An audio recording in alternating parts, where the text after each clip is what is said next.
ڕێز و سڵاوەوە بینەران و گەگرانی خۆشەویستی تەلەڤیزیۆنی کۆمەڵا لەگەڵتانم بۆ پێشکەشکردنی گەشتی هەواڵەکانی ئەمڕۆ ڕۆژی یەکشەممە. سەرەتاش بە سەردێڕی چەند هەواڵێک دەست پێ دەکەین.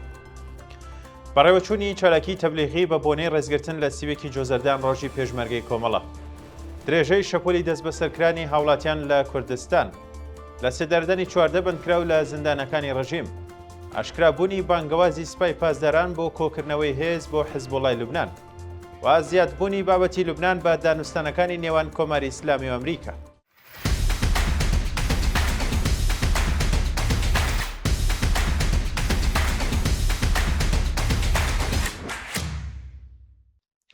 بەڕێوەچوونی چالاکی تەبلیغی بە بۆنەی ڕێزگرتن لە سیوێکی جۆزەردان ڕۆژی پێشمەرگەی کۆمەڵە. بە پێڕاپۆرتی گەیشتوو ڕۆژی یەکشەممە سیوێکی خەرمانان دۆست و لایەنگرانی کۆمەڵە و حیزبی کۆمونیستێران لە شاری سنا بە بۆنەی هاتنی ڕۆژی پێشمەرگەی کۆمەڵە چالاکی تەبلیغیان ئەنجامدا. لە چوارچێوەی ئەم چالاکیەدا تراکت و وێنەی ژمارەیەک لە گیانبەختکردوانی کۆمەڵە لەوانە هاوڕێ فواد مستەفا سڵتانی بڵاوکرانەوە. هەروەها دەستنووسی سیوێکی جۆزەردان ڕۆژی پێشمەرگەی کۆمەڵە و لە شوێنە جیاوازەکان بڵاوکرانەوە. دۆست و لایەنگرانی کۆمەڵە و حیزبی کۆمونیستێران بەم چالاکیانە یادی ئەو ڕۆژە مێژوویان بەرزڕاگرت و ڕێزیان بۆ خەبات و تێکۆشانی پێشمەرگەکانی کۆمەڵە نیشاندا. درێژەی شەپۆلی دەست بەسەرکرانی هاوڵاتیان لە کوردستان لە ڕۆژای ڕابردوودا ژمارەیەک هاوڵاتی لە پارێزگای ئیلام و شارستانی دێهلۆران لەلایەن هێزە ئەمنیە و ئیتلاعاتیەکانی ڕژێمی کۆماری ئیسلامی دەست بەسەرکران. بە پێی دوایین زانیاریەکان وەزارەتی ئیتلاعاتی کۆماری ئیسلامی ڕایگەاندووە کە 17 هاوڵاتی لە پارێزگای ئیلام لە پەیوەندی بە ناڕەزایەتیەکانی بەفرامباری 1404 دەست بەسەر کراون. بە پێی ئەو ڕاگەاندنە سێ کەس لەوانە بە تۆمەتی تێکدانی ئەمنیەتی وڵات تۆمەتبار کراون و تەنانەت وێنەی دانپێدانانی یەکێکیان بڵاو کراوەتەوە. هەروەها لە شارستانی دێهلۆران دوو هاوڵاتی بەناوەکانی مستەفا محەممەدی و مشتەبا یاوەر لەلایەن هێزەکانی ڕژێمەوە دەست بەسەر و ڕەوانەی زیندانی ئیلام کراون. بە پێیزانیارەکان ئەو دوو هاوڵاتیە پاش بڵاوکردنەوەی چەندین بابەت سەبارەت بە گەندەڵی دارایی بەرپرسانی شارستانی دێهلۆران ڕوبەڕووی ئەم حکمی قەزاییە بوونەتەوە. سەپاندنی حکمی 18 ساڵ زیندانی تازیری بەسەر جەواد عەلی کوردی. جەواد عەلی کوردی پارێزەر و هاوڵاتی کوردی خەڵکی سەبزەوار لەلایەن دەزگای قەزای کۆماری ئیسلامیەوە حکمی 18 ساڵ زیندانی تازیری قەدەغەی هەمیشەی پارێزەری بەسەردا سەپێنراوە. بە پێی دوایین زانیاریەکان بە پێی حکمێک کە ڕۆژی شەممە 30 جۆزەردانی 1405 هەتاوی پێی ڕاگەیەنراوە ناوبراو بە تۆمەتی کۆبوونەوە دژ بە ئاسایشی وڵات حکمی 5 ساڵ زیندان و چالاکی تەبلیغی دژ بە ڕژیم 13 ساڵ زیندانی بەسەردا سەپێنراوە. هەروەها بە پێی و حکومە جەواد عەلی کوردی لە کاری پارێزەری بە شێوەی هەمیشەیی بێبەش کراوە و بە 2 ساڵ قەدەغەی دەرچوون لە وڵات و 2 ساڵ دوورخستنەوە بۆ شاری سەراوانی پارێزگای سیستان و بەلوچستان محکوم کراوە. شایانی بەسە کە جەواد عەلی کوردی برای خەسرە عەلی کوردی پارێزەری ناسرا و گیانبەخت کردووە و پاش بڵاوکردنەوەی ڤیدیۆیەک دژ بە ناڕوونی شێوازی گیانبەختکردنی براکەی و هەروەها کۆبوونەوە لە ڕێوڕەسمەکەی دەست بەسەر و ڕەوانەی گرتوخانەکانی ناوەندە ئەمنیەکان کراوە. دەست بەسەرکردنی چەندین هاوڵاتی لە ئێران لە ڕۆژان ڕابردوودا ژمارەیەک هاوڵاتی لە زاهدان دەشتیاری سیب و سۆران و ڕەشت لەلایەن هێزە ئەمنیەکانی ڕژیمی کۆماری ئیسلامیەوە دەست بەسەر کراون. بە پێی دوایین زانیاریەکان 6 هاوڵاتی بەلوچ بەناوەکانی فەرزاد زەریفدڵ، ئێقبال شاهوزەهی، مەهدی دەهمەردە، عادڵ دێقانی، یاسین مەحموود زەهی و عەلی ڕەزا دەهمەردە لە شارەکانی زەهدان دەشتیاری و سیب و سۆران بەبێ بڕیاری قەزایی دەست بەسەر و بۆ شوێنێکی نادیار گواستراونەتەوە. هەروەها لە شاری ڕەشت ئێلیاس ئەرایش ئەندازیار پاش بانگێژ بۆ ناوەندی ئیتلاعاتی سوپای پازاران دەست بەسەر کراوە. بە وتەی سەرچاوەکانی هەواڵ هۆکاری دەست بەسەرکردنی ناوبرا و چالاکیەکانی لە تۆڕە کۆمەڵایەتیەکان و بڵاوکردنەوەی چەندین بابەت دژ بە ڕژیم بووە. لە سێدارەدانی چواردە بەندکراو لە زیندانەکانی ڕژیم لە هەفتەکانی ڕابردوودا حکمی لە سێدارەدانی چواردە بەندکراو لە زیندانە جیاوازەکانی کۆماری ئیسلامی بە تۆمەتی تاوانە کۆمەڵایەتیەکان جێبەجێ کراوە. بە پێی دوایین زانیاریەکان ئەو بەندکراوانە بەناوەکانی کەریم کەرەمی، زاهر شاهوزەهی، حسێن بەراهویی، ڕەشید عارەفی، خالق شەهریاری، مەهدی مرادیان، سادق شیری، کەیوان ڕەشیدیان، محەممەد ڕەزا مەلەکزادە، مەنسوور بەختیاری، عەباس قولی سەیفزادە، ڕەحمان بەیکار و عەبدولغەفار شەهنەوازی و عەلی ئاقا حسێنی بە تۆمەتی کوشتنی بان قەست و پەیوەندیدار بە مادە هۆشبەرەکان لە زیندانەکانی کرماشان، زاهدان، بروجرد، گۆرگان، کەرەج، شیراز، یەزد، ئیسفەهان، مەراغە و مەشهەد لە سێدارە دراون. سەپاندنی حکمی 8 ساڵ زیندانی تازیری بەسەر جەعفەر حەسەنی. جەعفەر حەسەنی شاعیر و چالاکی سیاسی خەڵکی قەزوین لەلایەن دادگای ئینقلابی ئەو شارەوە حکمی 8 ساڵ زیندانی تازیری بەسەردا سەپێنراوە. ناوبراوە بە تۆمەتی تێکدانی بیرروڕای گشتی بە مەبەستی چالاکی دژ بە ڕژیم، تەبلیغ دژ بە ڕژیم و بێڕێزی بە ڕێبەری کۆماری ئیسلامی سەرجەم حکمی 8 ساڵ زیندانی تازیری بەسەردا سەپێنراوە. شایانی باسە کە بەپێی یاسای تاوانەکان تەنها حکمی قورستر واتە 5 ساڵ زیندان جێبەجێ دەکرێت. ناڕزایەتی کرێکارانی ڕێگەی ئاسنی ئەندیمەشک دژ بە نەگەڕانەوە بۆ سەرکارەکانیان. ڕۆژی ڕابردوو نزیکەی 200 کرێکاری ڕێگەی ئاسنێنی ئەندیمەشک دژ بە لەدەستدانی کارەکانیان و داخستنی تەواویە و شیرکەتە هۆشداریان داوە و داوایان کردووە بەڕێوەبردننی شیرکەتەکە دووبارە بگەڕێتەوە بۆ کۆمپانیای ڕێگەی ئاسن.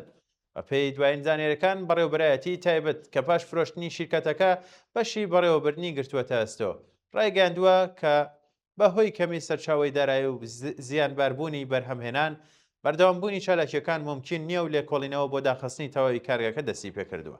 بە وتەی کرێکاران سپاردنی ئەو شیرکەتە بە بەشی تایبەت نەک تەنیا نەیتوانیەوە ئاستی بەرهەمێنیان بپارێزێت بەڵکو بووەتە هۆی کەمبوونەوەی چالاکی و زیادبوونی نیگەرانیەکان سەبارەت بە داهاتووی کاریە. ئاشکرابوونی بانگەوازی سوپای پازاران بۆ کۆکردنەوەی هێز بۆ حیزبوڵای لوبنان. لە ڕۆژانی ڕابردوودا وێنەیەک لە شەقامەکانی تاران بڵاو بۆتەوە کە تێیدا بانگەوازێک بە ناوی سوپای پازاران بۆ کۆکردنەوەی هێزی خۆبەخش بۆ حیزبوڵای لوبنان دەبینرێت. بەپێی دوایین هەواڵەکان لە ناو ئەو بانگەوازەدا بەڵێنی پێدانی حەقدەستی مانگانەی $1000 بە خۆبەخشان دراوە. ئەو بابەتە لە کاتێکدا بڵاو بووەتەوە کە بارودۆخی ئابووری و مەعیشەتی لە ئێران بە تایبەتی بۆ کرێکاران، مامۆستایان، پەرستاران و خانەنشینان بە شێوەیەکی بەرچاو خراپ بووە.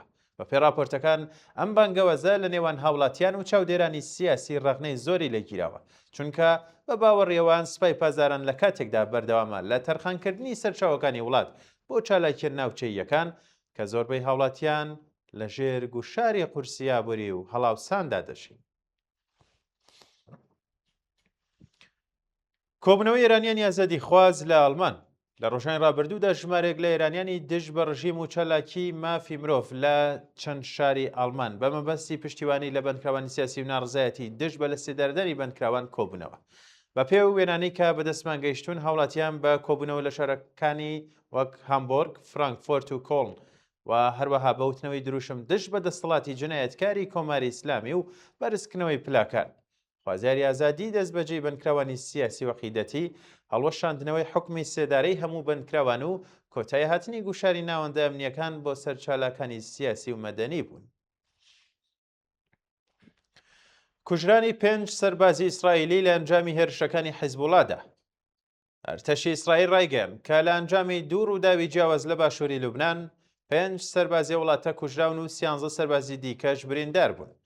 لە ڕووداوی یەکەمدا 4 سەربازی ئیسرائیلی لە ئەنجامی تەقینەوەی تانکێک گیانیان لە دەستداوە و لە ڕووداوێکی جیاوازیشدا حیزبوڵا بەڕاکێت و درۆن هێرشی کرد سەر هێزە کۆماندۆیەکانی ئیسرائیل لە نزیکی نەباتیە کە لە ئەنجامی ئەو هێرشەشدا یەکێک لە ئەندامانی یەکەی موگلان کوژراوە و 13 سەربازی دیکەیان بریندار بووە.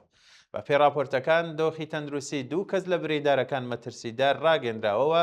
ئەرتەشی ئیسرائیل پاش ئەو هێرشە شوێن و بنکەکانی حیزبوڵای لە ناوچەی نەباتیە کردووەتە ئامانج. زیادبوونی بابەتی لوبنان بە دانوستانەکانی نێوان کۆماری ئیسلامی و ئەمریکا.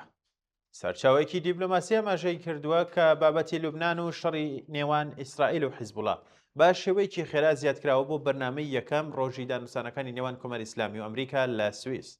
بە پێی دوایین زانیاریەکان ئەو دانیشتە بە ئەنجامی چارەسەرکردنی بارودۆخی شەڕ لە لوبنان و کەمکردنەوەی ئاڵۆزیە ناوچەیەکان لەژێر ناوبژیوانی قەتەر و پاکستان بەڕێوە دەچێت.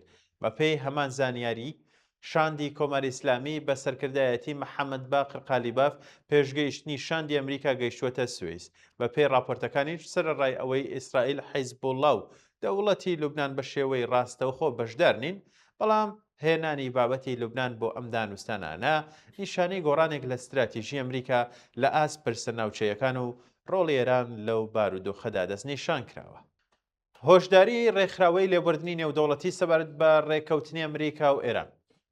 ڕێکخراوی لێبوردنی نێودەوڵەتی هۆشداری داوا کە ڕێکەوتنی نێوان ئەمریکا و کۆماری ئیسلامی نابێت ببێتە هۆی پشتگوێخستنی پرسی مافی مرۆڤ و سەرکوتکردنی ناوخۆیی لە ئێران.